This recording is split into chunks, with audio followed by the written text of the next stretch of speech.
Dostlar, salam. Növbəti məntiq testimizi həll edək. Baxırıq ki, bizə bir neçə şərt verilir və bu şərtlər əsasında ən böyük və ən kiçik şəhər hansıdır, onu tapmağa çalışacaq. Deməli, ilk öncə birinci şərtimizə baxaq. A şəhəri B şəhərindən əhalicə kiçikdir. Deməli, A kiçikdir B-dən. İkinci şərtimizdə B şəhəri C şəhərindən böyükdür. Deməli, B şəhəri böyükdür C şəhərindən. Üçüncü şərtimizdə C şəhəri A şəhəri ilə eyni əhali sayına malikdir. C bərabərdir A. Dördüncü şərtdə Y şəhəri B şəhəri ilə eyni əhali sayına malikdir. Y şəhəri ilə B şəhəri eyni əhali sayına malikdir. A şəhəri D şəhərindən əhalicə böyükdür. A şəhəri böyükdür D şəhərindən. D şəhəri Y şəhərindən əhalicə kiçikdir.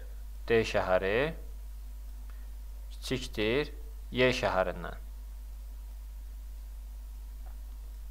Və biz şərtləri yazdıq.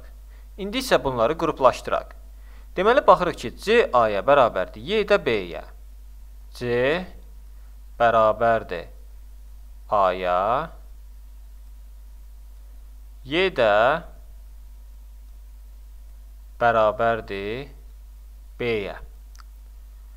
Deməli, yerdə qalan şəhərlərə baxaq. A-nı yazdıq, B-ni də yazdıq, C-ni də, sonra Y-ni də yazdıq, sonra bir D şəhərimiz qaldı. Və D şəhərinə verilən şərtlərə baxaq. D şəhəri A-dan kiçikdir, Y-dən də kiçikdir. A-dan kiçikdirsə C-dən də kiçik olacaq. Y-dən kiçikdirsə B-dən də kiçik olacaq.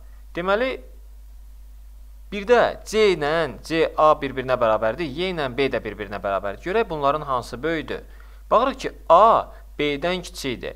A B-dən kiçikdirsə, deməli C də B-dən kiçik olacaq, A da Y-dən kiçik olacaq. Ona görə bunu bu formada yazırıq.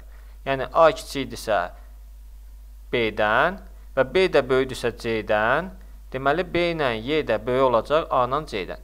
Bir də D-yə baxırıq ki, D həm A-dan kiçikdir, həm də Y-dən kiçikdir. Deməli, Y-dən də kiçikdirsə, A-dan da kiçikdirsə, kiçikdir D yazırıq. Biz şəhərlərin əhalisinin sayına görə bərabər və ya böyük, kiçik olduğunu tapdıq. İndi isə baxırıq ki, bizdən şərtdə soruşur ki, ən böyük və ən kiçik şəhər hansıdır? Ən böyük şəhər əhali sayına görə ən böyük olanlar Y və B oldu. Ən kiçik isə D oldu. Variantlara baxırıq. Ən böyük Y-dir. Y deyil, Y ilə B-dir. B variantında B ilə Y düzdür. Ən kiçik isə A ilə C deyil, D-dir. B-ni də sildik. Ən böyük B-dir. B deyil, B ilə Y-dir. D variantında ən böyük B, Y, ən kiçik isə D-dir. Y-də yanlış olan isə ən kiçik A yazmasıdır və o da yanlışdır. Düzgün cavab D variantı oldu. Dostlar, testlə bağlı suallarınız olarsa, yorumlarda yazın, tezcə cavablandıracağım. Videomuzu bəyənməyi və YouTube kanalımıza abunə olmağı unutmayın. Sağ olun, yenidən görüşənədək.